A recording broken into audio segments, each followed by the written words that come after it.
By way of introduction, I'm Sara White, a retired director of pharmacy with a continuing interest in pharmacy leadership. The purpose of these conversations with successful people is so we can all benefit from their experiences. I'd like to welcome Susan A. Cantrell. Susan received her undergraduate pharmacy degree from the University of Mississippi and completed an accredited residency at the Medical Center. Susan has held several leadership positions in home care organizations, and at ASHP she served as director for the section of home care practitioners, managing director for Advantage, vice president for resource development, and is currently the director, North America, of the Drug Information Association. Welcome, Susan. Let's start with you giving us a sense of your new job at DIA. Well, I've just hit the 1-year mark, Sarah, and I joined DIA last summer.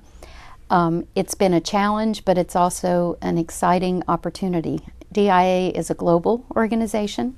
My responsibilities focus on North America, US and Canada, but the global exposure and involvement with others outside the US has been very exciting. It's one of the things that attracted me to the position.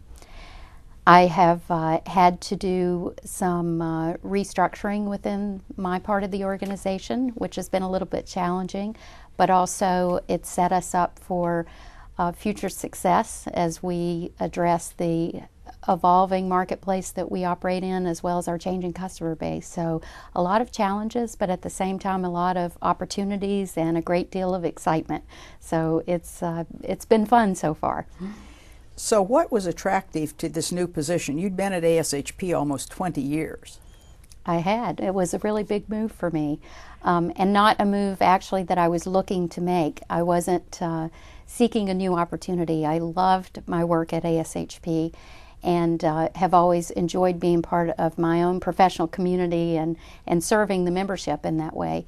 So I wasn't seeking a new opportunity, but as it often does, it dropped in my lap, and I guess the thing that appealed to me most about it was that it would be a different and new body of knowledge for me, very related to what we do in pharmacy, but at the same time different. I hadn't been involved to a great extent in research in my career, in looking at drug discovery and drug development, which is really what we focus on at DIA, so those things were very attractive to me. The global aspect of the organization as well, I think, was very appealing to me. Our pharmaceutical development has all become global, so you really have to operate in that global marketplace, and that's very interesting to me. And I think just a new challenge and a new opportunity. At ASHP, my work focused very specifically on education and resources development, which is another way to say developing resources, financial resources to support the organization's membership services. And while I enjoyed that very much, there were other aspects of the organization that I really knew I would enjoy being involved in, but because they weren't part of my core responsibilities, I didn't have that opportunity. So at DIA, in my new position, my role is broader. I'm involved with our work with regulatory agencies, especially in the US and Canada, developing relationships with other organizations with which we collaborate. So it's allowed me to broaden the scope of my responsibility a little bit, and that's been enjoyable as well. What exactly does DIA do? DIA is a professional society, global, as I mentioned, made up of about 18,000 members who work in every aspect of discovery, development, and life cycle management of pharmaceuticals, biotechnology products, as well as other medical products. So we're a membership organization, and our mission is really to support innovation in medical products to help boost health and well-being worldwide. So we focus on providing, much like any professional society, educational resources, networking opportunities, a sense of community, opportunities to showcase best practices, all those things that a professional society does typically for its members. We do that. You mentioned you needed to make some changes. Could you elaborate a little bit on that? Mm-hmm. Well, DIA is an organization that's deeply rooted in its history. It's been around for almost 50 years now. And there are ways of doing things that sometimes in the association world we don't stop to realize that we might need to modernize the way we do things. And within DIA we saw some major shifts in our customer base as well as in the way our members interact with one another, in the way they interact with patients. I think one big thing that has changed for DIA is that the patient has become remarkably much more involved in the whole discovery, development, and approval process for medical products. And we really wanted to embrace that. So we've looked at ways to engage the patients in the organization as well as other stakeholders. You know, we're entering an era where you can't develop a product anymore in a vacuum and think that you bring it to market and assume that there'll be reimbursement to cover it. You really have to look at it throughout the development process and figure out not only is it a quality product, is it safe and efficacious, but how will it be paid for? Is it a value-based proposition that you'll be able to make once a product comes to market?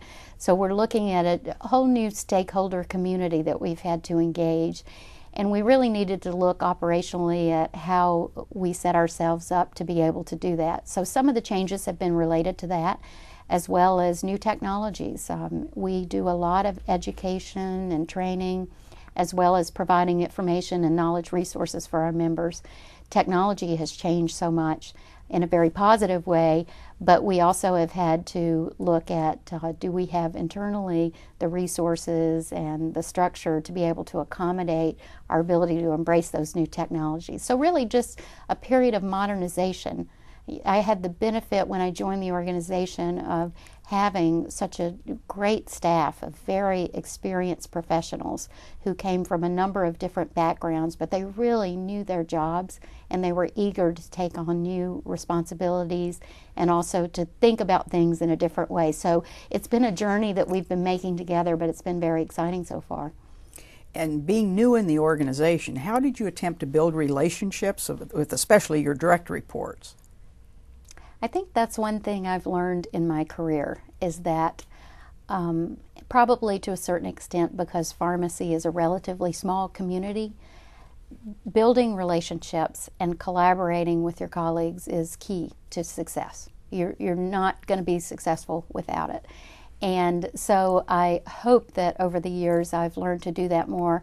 I think probably my mechanism for doing that is to really search for commonality between our issues, figure out what things we share in terms of mutual goals and mutual aspirations and try to build on those, looking at areas where perhaps there is a difference among our goals or interest and setting those aside when you're building relationships.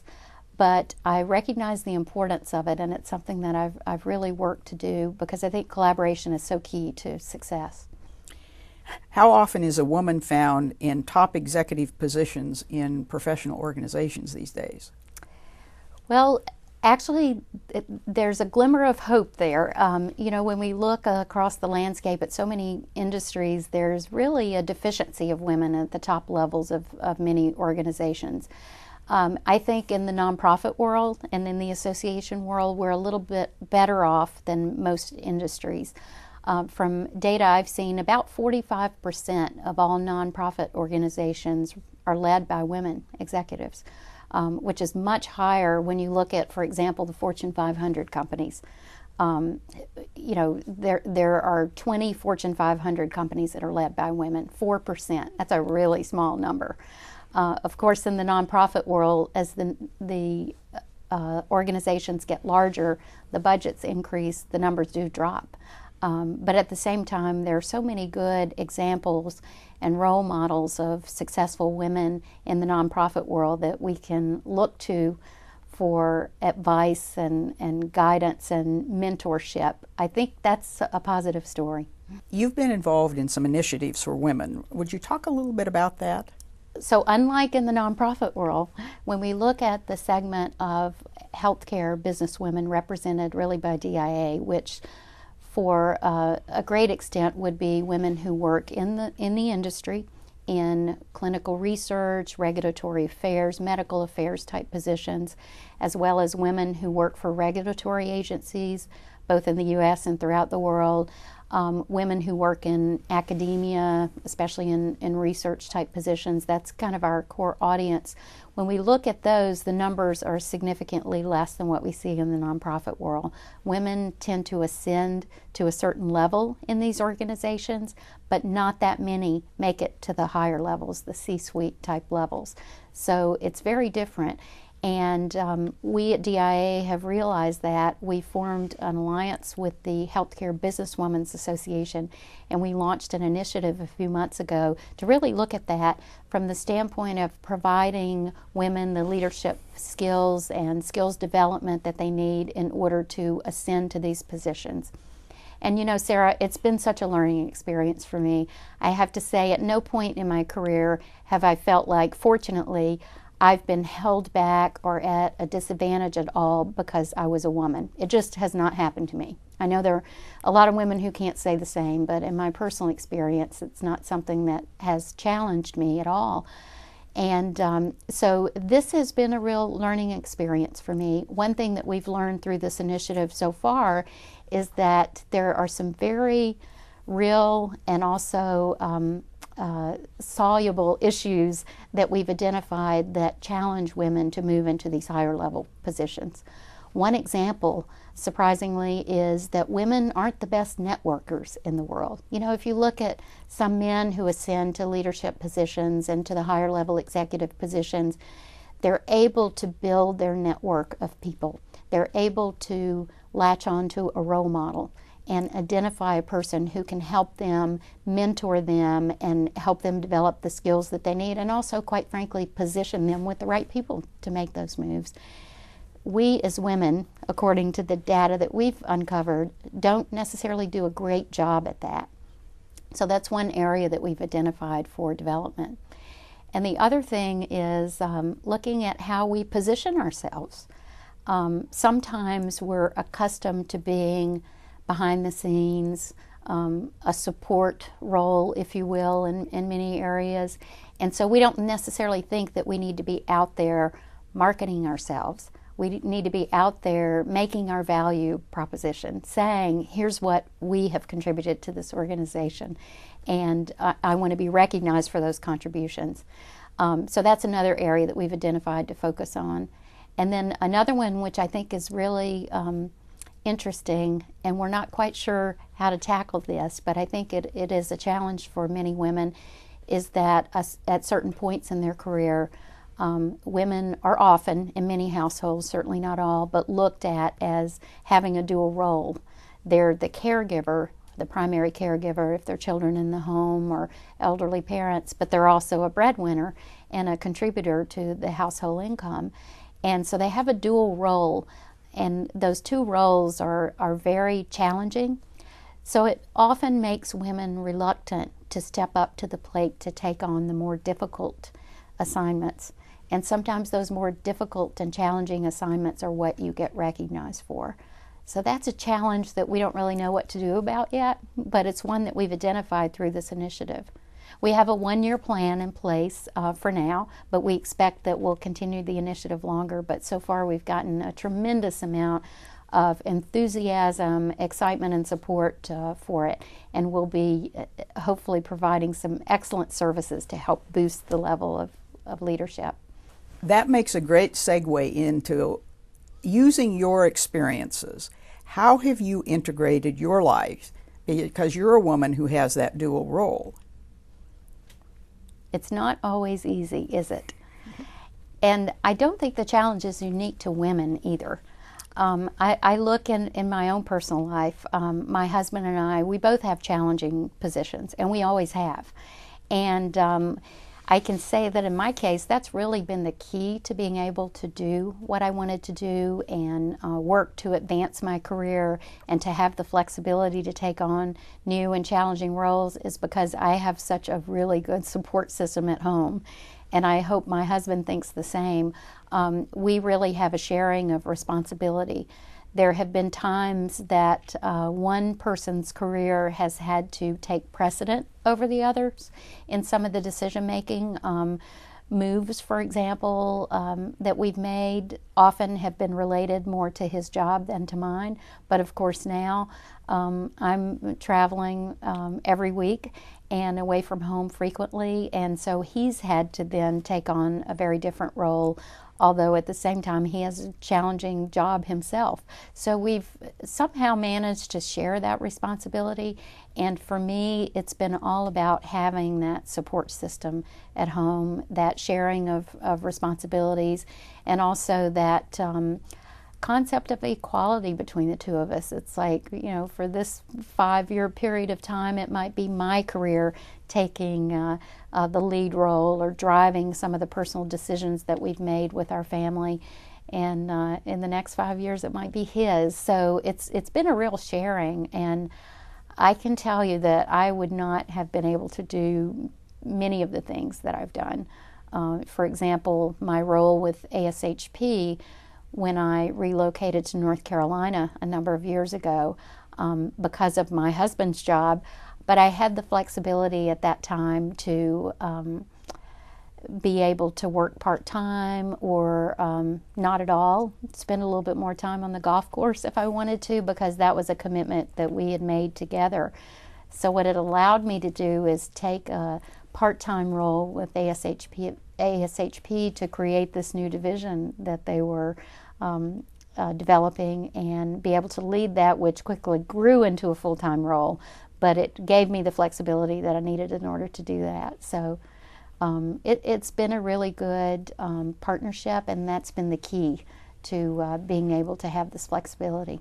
When your family was young, were there trade-offs you made?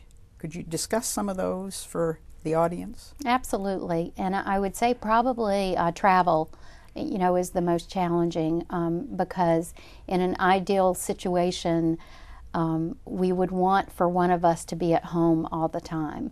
And sometimes that just wasn't possible. And when you have young kids at home and they're in school, they need their parents, they need the support system in place. And so we really had to work at how we managed that and make some trade-offs. And, you know, I could look back now, Sarah, when the kids were small and give you many examples. I'd prefer not to, if you don't mind, but I could.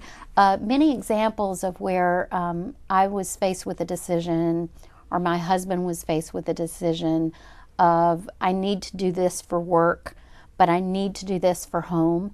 And probably more often than not, work won out in those decisions. And, you know, being much farther down the path now, I look back on some of those and I think, gosh, I really, given the chance for a redo on that, here's what I probably would have done. But at the same time, when you talk to our kids about it, they don't think they missed out on anything because of that. So they understand it as well. So I think there are so many trade-offs that you have to make, especially when you're, I have a friend who wrote a book about it. He calls it super couple syndrome. And when you have super couple syndrome, two people in very demanding jobs, you always have to make those trade-offs and decisions. And sometimes you might wish that you had an opportunity to rethink those.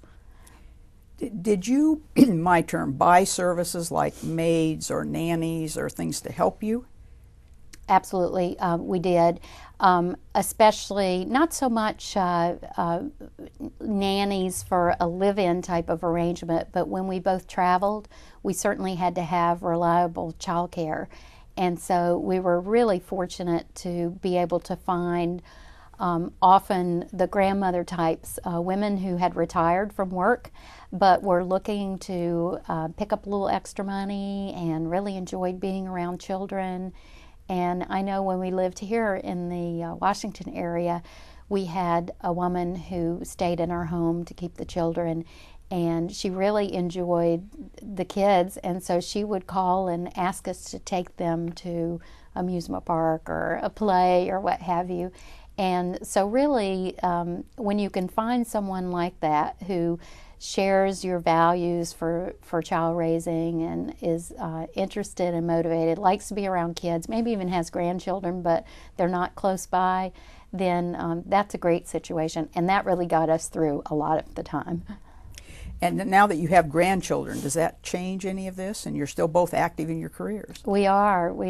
Well, we're fortunate that our kids live nearby, so our grandchildren live nearby, and any opportunity that we can see them, we certainly do.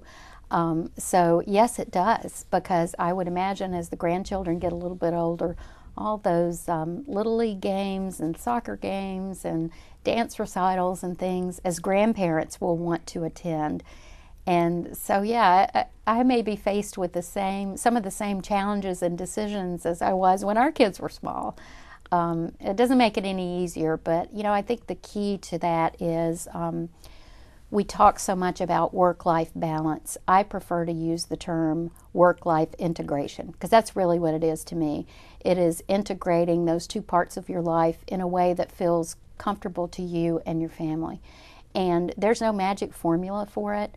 I think some people might look at my life and my husband's life and think the work part of it is way out of proportion to the personal life, but it feels comfortable to us, and we challenge ourselves to make sure that we spend the amount of quality time that we think we need. We make the best use of the time, the family time that we have together.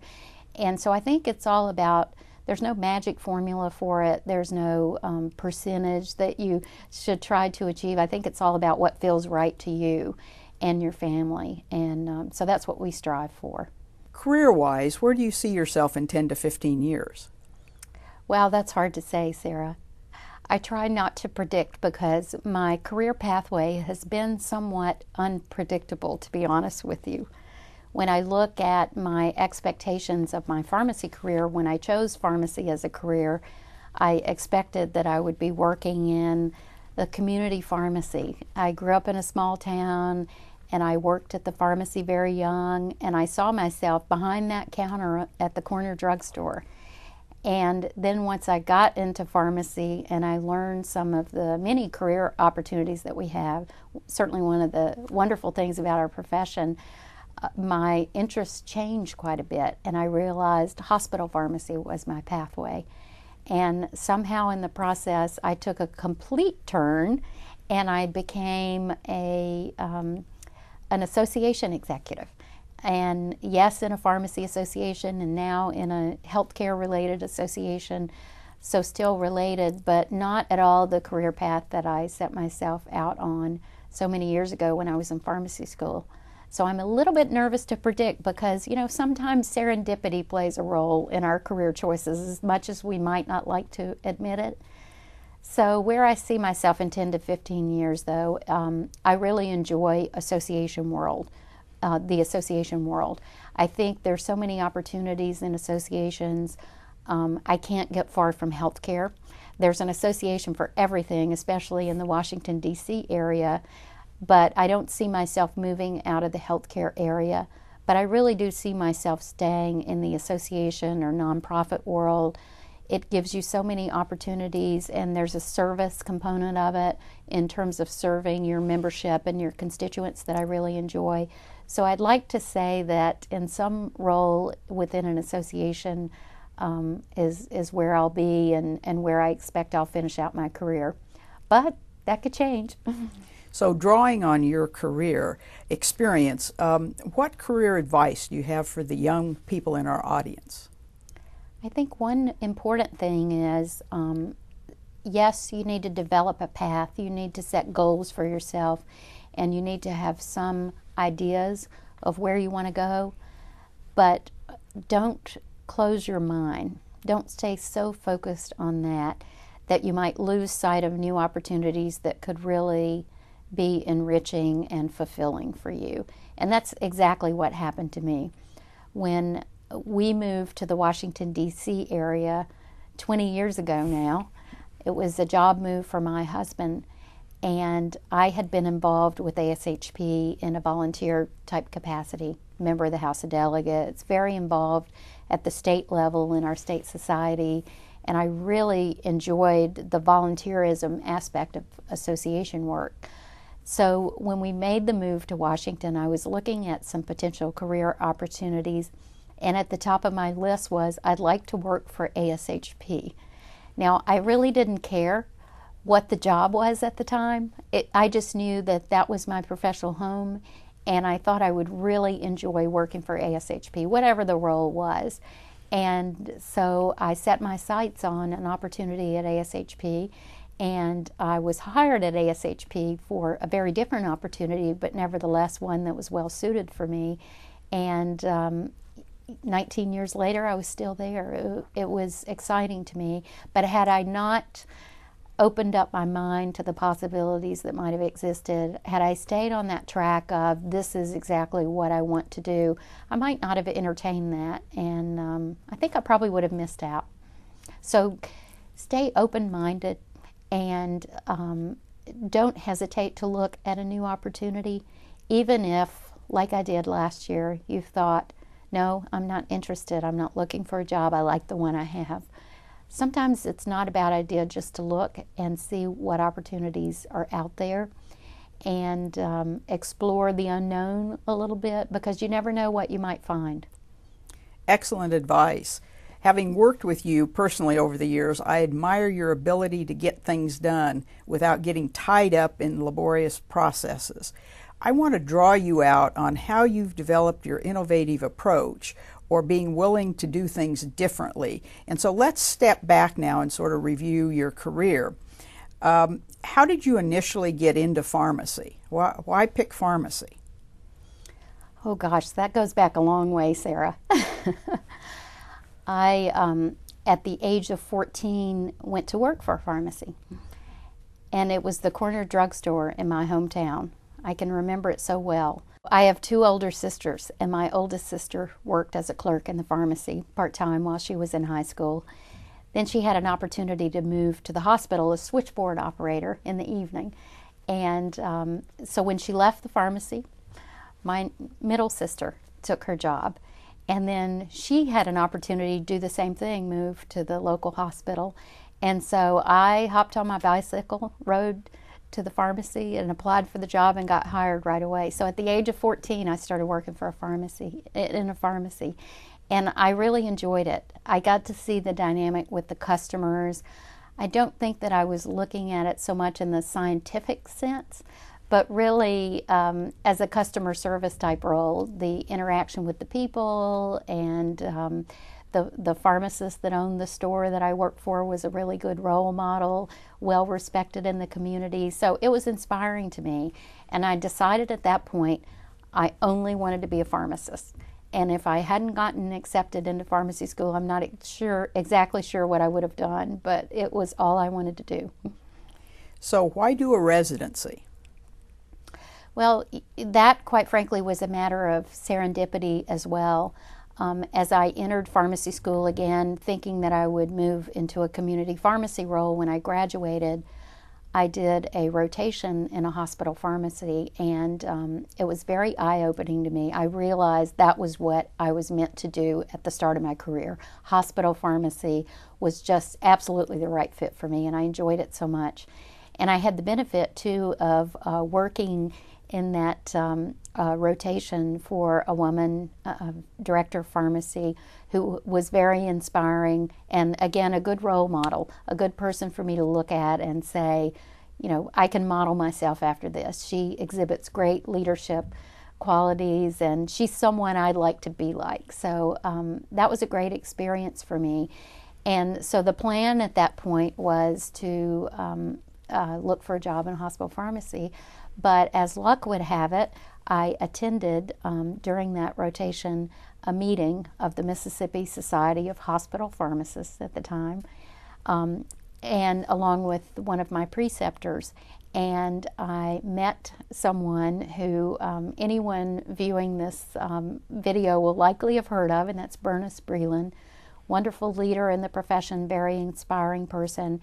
And he talked to me at that meeting about a residency program that the University of Mississippi Medical Center, where he was currently located, was developing. New program, just starting it up, looking to recruit their first resident. And as bizarre as it seems right now at this point in my career, I didn't even know that residency training existed for pharmacy back then in 1983. So that was a whole new learning curve for me. And so the next week I visited the hospital. I talked to him and the director of pharmacy there, Jimmy Heyman, about the residency program. I toured the hospital and I realized, oh, this is what I should be doing. And so I applied for the residency program and started that summer. And I was the first resident accepted into the program. Tell us about your first pharmacist job after you finished the residency. I had the benefit of being hired at the medical center as soon as I finished the residency program. And our model there for the management team was director, associate director, and a supervisory staff of 5 people. They were creating a new position at the supervisory level to implement a pharmacy-based centralized IV admixture program in the adult hospital. And I had spent the year in the residency program really being trained for a management role. While it was a general residency, PGY1 now it would be called, there was a real focus on administration and management. And so, it was kind of what I'd learned over the last year. So I did apply for the job. Did not know if I would be successful or not, but I thought it was worthwhile, and I was hired into the position. And now that I look back on it, I think, gosh, that was a big job for somebody so young and right out of residency. I know it's not so uncommon anymore, but at the time it really was. And but I moved into that role, supervisor of sterile products, it was called. But my goal for the first 6 months there was really to implement a pharmacy-based IV admixture program, which included a build-out of the pharmacy IV admixture area and training of the nursing staff, and so it was a big job, but it was a great fit. I had really been trained and groomed and mentored to move into a role like that, so it was a great fit for me and very exciting.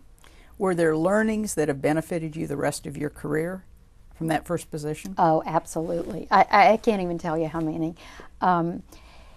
One thing was your first management role. If you think back on your first management role, how many things did you learn in your first 2 or 3 years that have really been foundations for so many management decisions you've made in your career?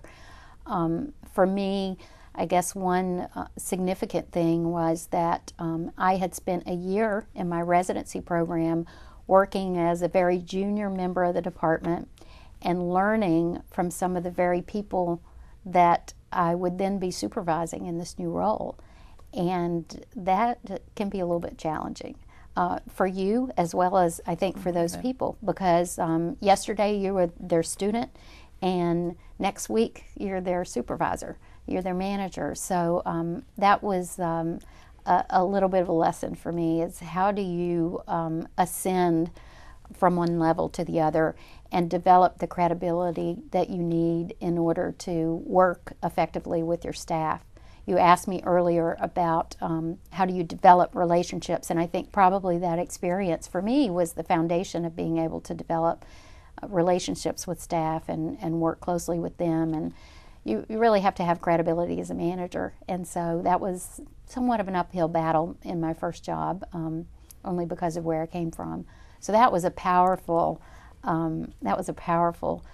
learning experience. But I think the other thing was the challenge of the job that I had to do, which was implementation of this IV admixture program in a 500-plus bed hospital. And so many aspects of that I knew nothing about. I really wasn't an expert on IV compounding or aseptic technique, or certainly not on engineering an IV admixture room, purchasing equipment. All those things were new to me. So what that job, it's a little bit of trial by fire, what that job made me do was figure out a plan for getting these things done when you're charting unfamiliar territory. And I've had to do that so many times over and over in my career now that I think that probably was a really good foundation for it. So I can't tell you how many things I learned. I think one other thing that I would say is important is in my first few years in a management role, developing a network of people that I could learn from. And it sounds selfish, and it is, but we should be that way. You know, that's one of the reasons that professional associations exist, is because they create an environment where people can come together and learn from one another and share their best practices. And so I spent a lot of time early in my career looking at the Sara Whites of the world and learning from what they had done, reading the journal, meeting people at meetings and things like that. So all those lessons have carried through with me throughout my career. A couple of times you've mentioned mentors. Why don't you talk a little bit about the value and what mentorship is? Well, I think the real value of it is being able to look at a role model and learn from them, learn decision making, learn professionalism, learn from executive presence. Model your behavior to a certain extent after others who have been successful in similar roles. And I think it's very important. So you and I are working together on a project, Sara, that we will hopefully move forward on, and it's all about sharing sage advice from people who have been successful in their pharmacy careers with young and emerging pharmacists who are aspiring to do great things in their careers. So how often do we look back and say, I wish I knew then what I know now? And I think one of the things that mentorship does is it gives us the opportunity to maybe not learn by experience, but learn by example. And I know in my own career, it has been so important to me just to talk to people, share experiences, and learn from some of the challenges that they've had. It's really been valuable to me. Why don't you explain a little bit about the project that we're working on? Certainly. So we're embarking on the development of a book that will be a compilation of letters from individuals who have been successful in their careers in pharmacy in a number of different practice settings. And what we'll be asking them to do is write a letter to a hypothetical young pharmacist and share with them their perspectives on things they've learned throughout their career that they really could have benefited from knowing early in their career. That's what it's all about. So an experience that happened, school of hard knocks, unfortunately, in some situations for some people, if they lost a job, how did they recover from it? And, those types of experiences that you might not understand the full depth of the experience and what it can mean to your overall career until you go through it. So hopefully by sharing some of those experiences, both good and bad, with young pharmacists, we might be able to better help them prepare themselves for what lies ahead in their career. How did you come up with this idea? Because it's quite innovative. Well, we talked a little bit about the women's initiative that I'm involved in, and it was really related to that. There are a series of books from women leaders that are based on letters written to their own younger selves as well as younger women. And I look at pharmacy and I think, gosh, we have such a wealth of information, much like what you're doing with these conversations, sharing and imparting wisdom from people who have had long careers in pharmacy. And so it's a similar type approach to that. But it just popped into my head as I was thinking about, have worked throughout my career with a lot of students. And At ASHP, I was a preceptor for students rotating in advanced pharmacy practice experience rotations through the organization. And you think, in a 1-month rotation, what can I share with this person that will really be meaningful for them in 5 years? And so those types of ideas about sharing and imparting the soft skills, the things that you're not going to learn in pharmacy school, that you will learn to a certain extent in residency training, but not completely, dealing with difficult situations and things like that. So it just occurred to me that this letter format might be a really good way to share some of those experiences with younger pharmacists that would help them along the way. And so the publisher will be? ASHP will be the publisher of it. We've submitted a proposal, and it looks like we'll be moving forward soon. And I'm excited about it. Excellent. Let's step back into your career. And you were at the medical center, and after 4 years, you went to work for Southern Health Resources. Why don't you tell us what that is and what jobs you had there? Okay. Southern Health Resources at the time was a pediatric specialty home care company. And that was my first step into the world of home infusion therapy.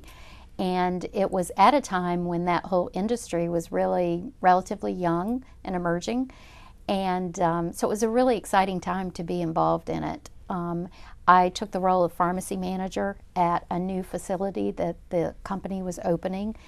And so it was a startup job in a number of ways. While we had corporate support, it was a new facility, had to hire some staff and develop processes and procedures and things like that.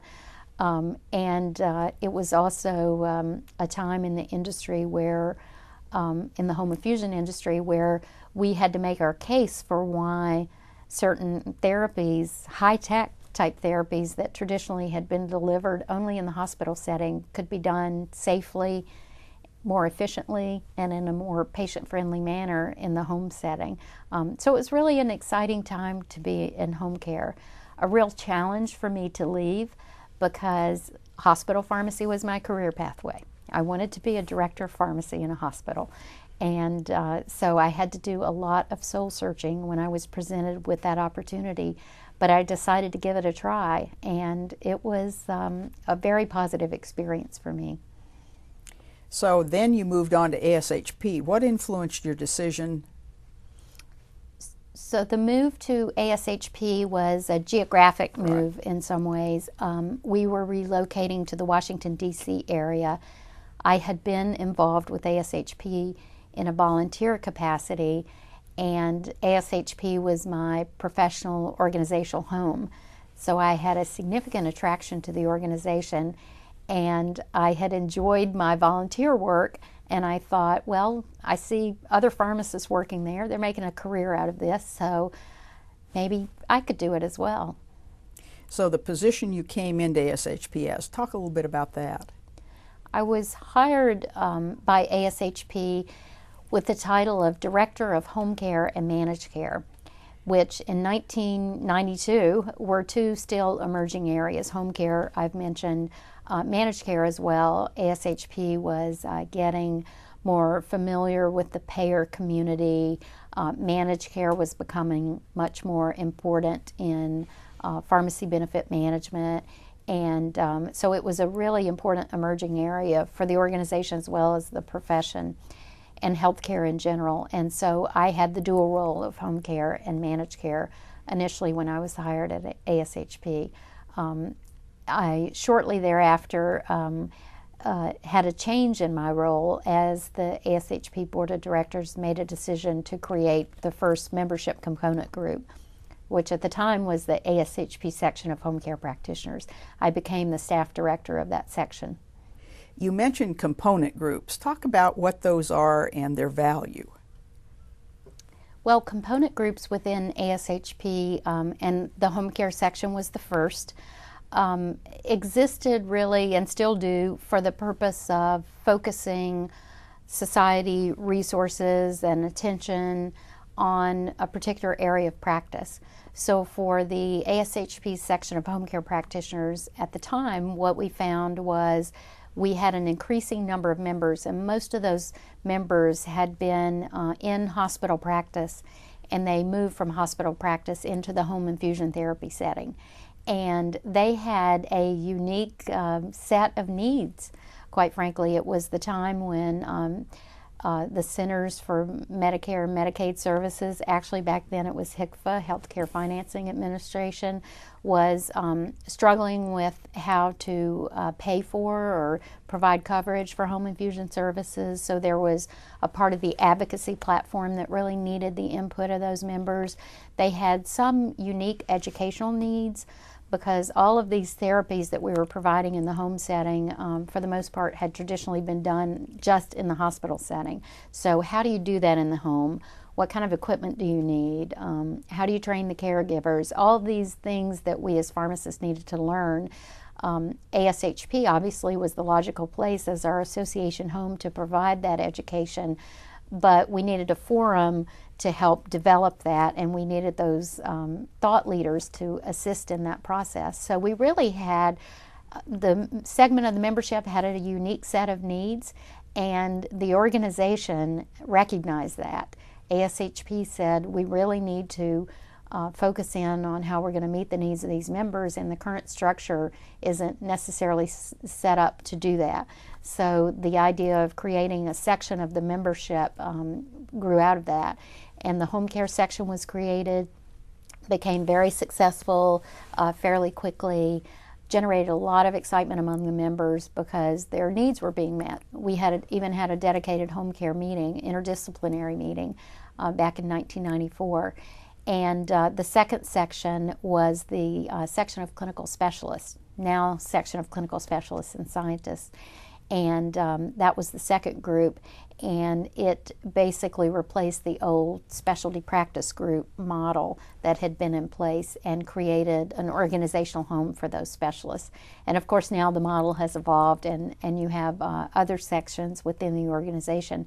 But I think it was really a step in the right direction for ASHP in looking at member segments that had unique needs and developing an organizational strategy for how those needs would be met. Next, you took on the managing director role for ASHP's Advantage. Talk about what is Advantage. Well, that was a very exciting time in my career, and it was a lot of fun, to be honest with you, to be involved in the early days and throughout the existence of ASHP Advantage over the last several years. In the early 1990s, ASHP was looking at its traditional sources of revenue and some changes that were taking place in the marketplace, and our CEO at the time, Dr. Otis, appointed a staff committee to look at new business opportunities for the association to generate non-dues revenue. And as with any association, non-dues revenue is key to being able to provide your membership services. You can't charge the members enough to pay for all the services that they need, so you have to look at alternative sources of revenue. And I was part of that staff committee, junior member of the committee. But out of that grew the concept of ASHP Advantage, and what that was, Sarah, is essentially a medical education unit within the organization that developed educational and informational resources for the members, and it did so with funding from the industry, pharmaceutical industry, as well as other related companies, educational grant funding. My experience is that it had a unique culture, separate really from ASHP per se. How did you, as the first director, really create a unique culture? Well, probably a part of that culture came out of the way the organization developed. I remember so well having that conversation with Mary Jo Riley, our Chief Operating Officer, who was in charge of developing that business unit. And she asked me in my geographic move down to North Carolina if I would be interested in working with ASHP to help get it started. And there were low expectations, to be honest with you. We recognized that this was not a business that ASHP had been in before. The organization did a fabulous job at developing educational programs, but the whole grant funding piece and just the model for what we were doing didn't exist within the organization. So we knew there was a certain amount of risk involved to ASHP, and it was somewhat speculative at the time. And so our model was to go out, see if we could generate some opportunities, and then figure out a way to take care of those opportunities, to implement the projects and programs after we had secured the opportunities. And so that led to part of it. Rather than hiring a lot of staff and building an infrastructure, we set out to try to build our success and then backfill with the infrastructure. So we really looked to add staff on a contractual basis to help support the work that we were trying to do as the work came up. And I think that was part of it. We weren't confined by any particular geographic area, so we developed this network of consultants. And then a few years into it, when we realized we're really onto something here, we do a good job, we think this can be successful, we started adding full-time staff. But at that point, we had already created this teleworking type mentality. And this is in the mid-1990s when the word teleworking wasn't tossed around daily, so it was a relatively new mindset. So that was one part of it.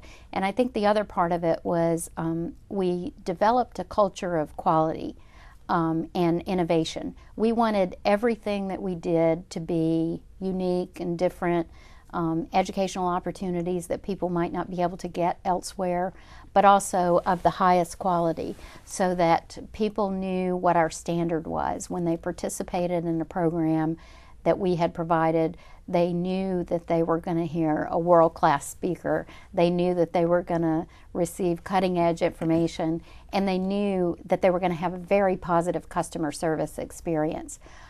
So I can't say that it was anything that I necessarily was conscious about. It just developed over time. I think a lot of it was the people that we had involved as well.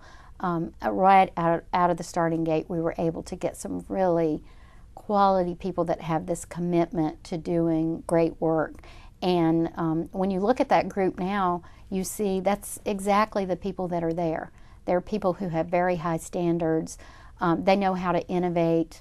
They're enthusiastic about what they do, and they are bought into a very high degree of customer service. Prior to your current position, you were the ASHP Vice President for Resource Development. What was that about? Well, that was building on the work that we had done with ASHP Advantage, looking again at opportunities to generate revenue to support the Society's membership services. And so resources development was really intended to be a center of innovation within the organization, looking at new business opportunities, not just confined to one particular area, but really across the board. It was a new position, like almost every position I've held in my career, and it was an executive level position. I was a member of the corporate group, and it had responsibility really for focusing on business opportunities to support the organization's activities. So far in your career, what's brought you the most satisfaction? Achievement is what I'm really driven by. And I think I probably define success in my own way. Success to me is not just attaining a goal or achieving expectations on a performance review, but it really is about a win in my career. And a win might be customer satisfaction. It might be, bottom line, if there's revenue expectation associated with it. But I'm really driven by success. So I think probably when I look back on my career, when I've gotten the most enjoyment is when I've been able to look at something, a program, a position, a grant proposal, or what have you, and really have felt like it's been successful. drawing on your career, what advice do you have for young pharmacists? Well, I think, again, don't limit your opportunities. There are so many opportunities, and now in my current position, I see so many examples of pharmacists who work in various positions in the industry and clinical research and regulatory agencies, opportunities that I probably would not have realized existed as I graduated from pharmacy school so long ago. And their careers are fulfilled. They do exciting work. There's so many opportunities in pharmacy. I would say don't underestimate those opportunities and stay open-minded. But I think probably, Sarah, one thing I've learned in pharmacy that I would tell and have told every student that I've encountered is pharmacy is a really small world. And you just never know at some point in your career when your paths are going to cross with someone for the second time. And so building those relationships in pharmacy is really important. But equally important is not burning any bridges. So really be careful what you do. Try to live up to your commitments, maintain your integrity, and develop those relationships. Don't turn your back on anyone. And you just never know who might be sitting across the table from you at the job interview or whatever the role is. And so really pay attention to that. And I think this is my association executive mindset speaking here, but the power of professional community is really important, I think, in pharmacy as well as in other roles.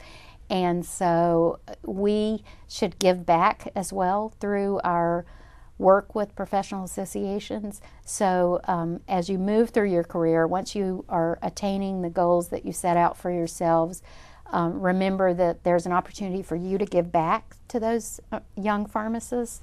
And so do that through professional involvement in an association, through participation as a preceptor. There's so many opportunities, but really look for opportunities to give back.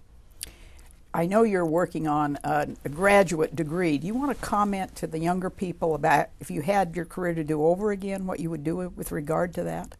I would do it a lot sooner. I would do it a lot sooner. And I think that's another bit of good advice that I would share with students and young professionals. We're in a competitive job market now in pharmacy, and yes, there are wonderful opportunities, but to get those opportunities you want, sometimes you have to have credentials or degrees that set yourselves apart from others. We have finally unified our entry-level degree, and so you really have to look for new opportunities to set yourself apart. And look at what you think you need in order to do that, and don't wait 3 decades into your career if you can avoid it. However, if that's your time frame, don't hesitate to do it, because I guess I think one thing I thought when I decided to go back to school after all these years is that not only did I have a new interest area in public health and that I really wanted to build on and advance my credentials, but I also wanted to debunk the myth that you can't teach an old dog new tricks. So we'll see about that. I'll let you know how it works out. But don't hesitate to do it, but the earlier you do it, the better for so many reasons. Excellent advice, Susan. Thank you very much for this conversation. Thank you, Sarah.